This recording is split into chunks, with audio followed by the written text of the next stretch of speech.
Magandang araw sa inyo lahat, mga idol. Welcome sa ating video.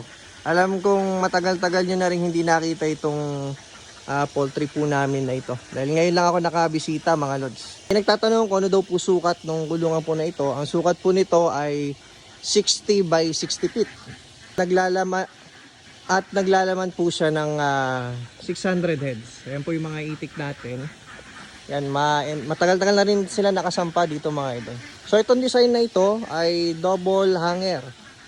Tapos may lapag. So kaya siya double hanger, dalawa yung kanyang rampahan. Tumutungtong ang itik dyan. At the same time may painuminan din doon. Ayan po yung gripo. Ganon din dito. Ayan o, meron na rin siyang painuminan. Ayan po. So ito po lahat loads ay stainless.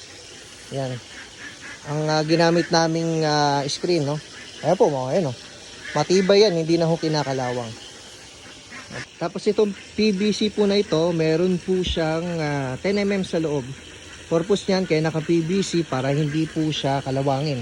Ang kanyang rampahan mababa na rin ho. Ayan, mababa lang po. Mas mataas pa yung tuhod ko, mga idol. Taas pa yung tuhod ko. Ayan, so hindi na mahihirapan ng itik na umakyat. Ayan po. Tapos, kung mapapansin po ninyo itong mga box niya, yan, dyan po nangingitlog yung mga itik natin sa mga box na yan. Yan po, nakakalat po yan.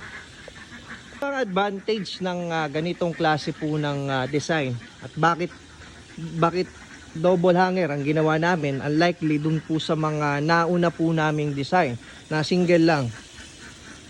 Napansin ko kasi, mga idol, ang mga itik, sa tuwing umiinom sila, nung una kasi single lang to. Napansin ko kasi kapag kapanahon ng tag-init, ang itik, kung sino nauna doon sa painuminan, minsan hindi na siya umaalis dyan. Parang nakapila na yung mga itik dyan. So, ilan lang yung nakakainom. Yung iba hindi nakakainom. Nagkukos yun ng stress. Pangalawa, paglulugon. Pangatlo, hindi maganda yung egg production ng mga alaga nating itik. Dahil nga hindi ho sila sabay-sabay na nakakainom. Kaya sinulusyonan na ho namin yung problema. Kaya ho ganito na double hanger, dalawang kanyang painuminan, parang itik, kahit saan ho sila pumunta riyan, magkabilaan, makakainom po sila. At saka higit sa lahat, wala hong pumipila kapag ka ho iinom sila. Talagang sila kapag ka umakyat ho yung kalahati riyan, talagang sabay-sabay silang makakainom. Ganon din dito sa kabila.